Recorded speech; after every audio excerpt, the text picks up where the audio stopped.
నీతో మాట్లాడి నిన్ను చూసి 10 రోజులు అవుతుందే. రోజు నీతో మాట్లాడాలని, నిన్ను చూడాలని ఫోన్ చేస్తున్నాను. కానీ నువ్వు నా ఫోన్ లిఫ్ట్ చేయడం లేదు. సరిగ్గా మెసేజెస్‌కి రిప్లై కూడా ఇవ్వడం లేదు.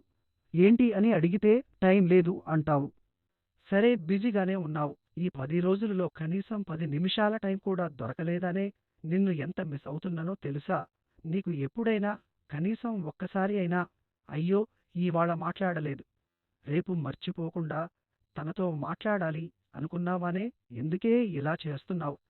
నీ అంతట నువ్వే ఒక్క మెసేజ్ అయినా చేస్తావేమో అని ఒక రోజు అంతా ఎదురు చూసా కానీ నీకు అసలు గుర్తుకే రాను కదా! ఎన్ని మెసేజ్‌లు చేసినా, ఎన్నిసార్లు ఫోన్ చేసినా నీ దగ్గర నుంచి సమాధానం లేదు. నేను పడే బాధ నీకు అసలు అర్థం అవుతుందా? అర్థం అయినా సరే ఇలా ఎందుకే చేస్తున్నావు?